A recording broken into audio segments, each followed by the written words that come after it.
Have you ever wondered what happens when the kindest person in the room finally runs out of patience? Carl Jung discovered something that still disturbs psychologists today. The most gentle, caring, sensitive souls don't just break down when they have had enough. They transform into something far more powerful and terrifying. Jung called these people empaths, and he spent decades documenting what happens when they stop absorbing everyone else's pain and finally snap. What he found wasn't a breakdown, it was an awakening, and the world was never ready for what came next. Today we're diving deep into Jung's most unsettling discovery about sensitive souls who stop people-pleasing. Because what happens next isn't what you'd expect. These individuals don't become cruel or cold. They become something much more dangerous. They become conscious. Jung's patient files from his Zurich clinic reveal a pattern that made his blood run cold. Sensitive people, empaths, highly perceptive individuals kept arriving at his door carrying the same invisible wounds. They had spent their entire lives being everyone's emotional support system. The friend who always listens, the child who keeps the family together, the partner who sacrifices everything to maintain peace. They came to Jung exhausted, isolated, unable to maintain normal relationships. But here's what shocked Jung most. These people weren't weak. They weren't victims of circumstance. They were psychological geniuses who had been collecting data on everyone around them for years. Jung realized these empaths possessed what he called differentiated perception. They could read micro-expressions that others missed completely. They sensed hidden emotions before people consciously felt them themselves. They detected lies instantly, felt unconscious tensions in every room, and saw through social masks with surgical precision. But they had learned to stay silent about what they saw. Society had taught them that speaking their truth made them too sensitive or overly emotional. So they absorbed everything in silence, blamed themselves for others' dysfunction, and apologized for simply existing. Jung documented something that still makes psychologists uncomfortable today.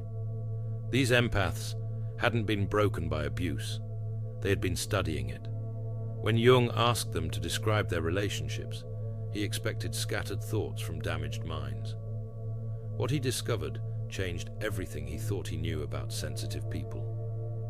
These patients kept detailed mental records of every person who had ever hurt them.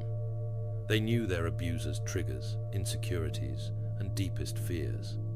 They had mapped emotional patterns with accuracy that surpassed Jung's own decades of training. They understood the psychology of manipulation better than the manipulators themselves. But they had never used this knowledge, not once, until something pushed them past their breaking point. Jung wrote in his private notes that the empath's mind isn't a victim's diary, it's a strategist's war room, waiting for the moment of activation. These sensitive souls had been playing chess while everyone else thought the game was checkers. And when they finally decided to make their move, the whole board changed. The transformation Jung documented didn't happen gradually. It happened in one explosive moment he called shadow integration under extreme duress. The trigger was always the same: profound betrayal by someone the empath had completely trusted and protected, a partner's infidelity after years of devotion, a parent's cruelty after decades of sacrifice, a friend's backstabbing after countless hours of support. The specific betrayal varied, but the pattern remained identical across every case. Jung studied. What made these betrayals devastating wasn't the act itself. It was the realization that the empath had seen the signs all along and ignored them. They had sensed the lie, felt the manipulation, detected the hidden agenda, but their need to believe the best in people, their compulsion to maintain harmony, their fear of being called too sensitive, had made them deny their own perceptions, and that denial finally shattered. Jung called this moment the clarity event. the instant when the empath's pattern recognition overwhelmed their need to make excuses for toxic behavior. Most people expected these sensitive souls to cry, scream, fall apart. Their abusers certainly expected emotional chaos. They were prepared to gaslight, deflect, blame. What happened instead terrified everyone involved. The empaths became unnaturally calm.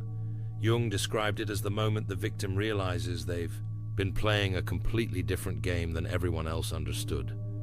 These sensitive people didn't attack. They didn't rage.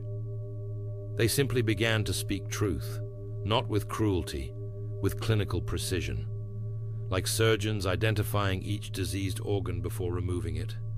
They revealed everything they had observed, catalogued, and silently endured. Every lie they had pretended to believe, every manipulation they had allowed to work, every hidden agenda they had seen but never called out, every micro-expression that revealed true intentions, every pattern that predicted the inevitable betrayal. And they delivered this information not as accusations, but as documented facts, observations collected over months or years of careful attention. Jung wrote that hell has no fury, like an empath who has finally learned to trust their own perceptions. Because these individuals weren't seeking revenge. They were claiming something far more powerful. Their own reality, their own truth, their own right to see clearly without apologizing for what they saw. This transformation wasn't temporary emotional outburst. Jung realized he was witnessing something he called shadow integration. The moment when someone stops denying the parts of themselves they were taught to hide. For empaths, their shadow wasn't evil or cruel. It was their suppressed intelligence, their silenced intuition, their denied strength, all the qualities society had trained them to consider inappropriate for someone so sensitive and kind.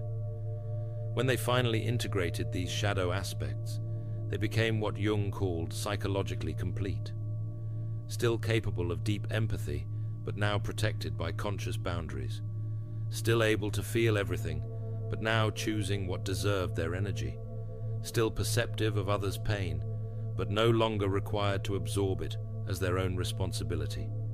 The changes didn't stop at the psychological level. Jung documented how these transformed individuals' entire lives shifted within months. They left abusive relationships with strategic precision, documenting everything, planning exits that couldn't be sabotaged. They cut